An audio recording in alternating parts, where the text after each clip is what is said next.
1971 সালের 16 ডিসেম্বর বাংলাদেশের ইতিহাসের সবচেয়ে গৌরবের দিন। 9 মাসের রক্তক্ষয়ী যুদ্ধের পর পাকিস্তানি শাসন থেকে মুক্ত হয়ে জন্ম নেয় স্বাধীন বাংলাদেশ।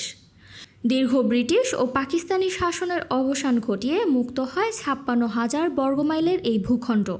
মুক্তিযুদ্ধে ক্রীড়াঙ্গনের অবদানও ছিল অসামান্য।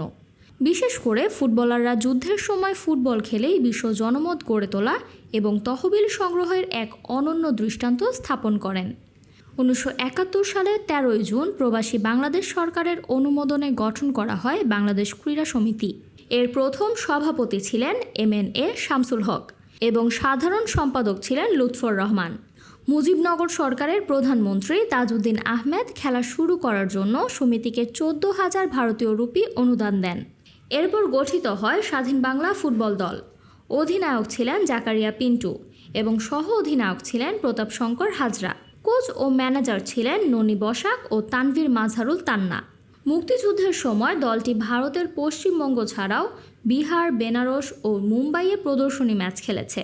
মোট 16টি ম্যাচের মধ্যে 9টিতে জয়, 4টিতে হার এবং 3টি ম্যাচ ড্র করে স্বাধীন বাংলা দল। এসব ম্যাচ থেকে অর্জিত প্রায় 5 লাখ ভারতীয় রুপি জমা দেওয়া হয় মুক্তিযুদ্ধের তহবিলে। 1971 সালের 25 জুলাই ভারতের নদিয়া জেলার বিপক্ষে স্বাধীন বাংলা দলের প্রথম ম্যাচ অনুষ্ঠিত হয়। ঐতিহাসিক সেই ম্যাচটি 2-2 গোলে ড্র হয়েছিল।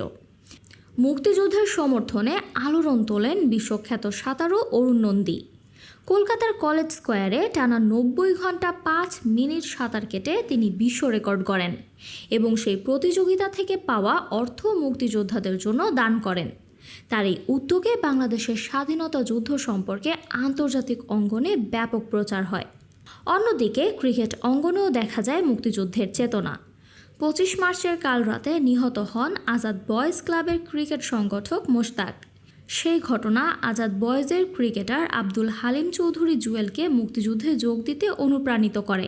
ভারতে প্রশিক্ষণ নিয়ে তিনি গেরিলা বাহিনীর ক্র্যাক প্লাটুনের সদস্য হিসেবে যুদ্ধ করেন। আগস্টে সিদ্ধিরগঞ্জ পাওয়ার স্টেশনে গেরিলা হামলার সময় আহত হন জুয়েল। পরে পাকিস্তানি বাহিনীর হাতে ধরা পড়ে নির্মমভাবে শহীদ হন তিনি। দেশের জন্য আত্মত্যাগের স্বীকৃতিস্বরূপ তিনি পান বীর বিক্রম খেতাব। মুক্তিযুদ্ধে অংশ নিয়েছিলেন আরও অনেক ক্রিকেটার। তাদের মধ্যে ছিলেন রকিবুল হাসান, যিনি পাকিস্তানি শাসনের প্রতিবাদে ব্যাটে জয় বাংলা স্টিকার লাগিয়ে মাঠে নামেন।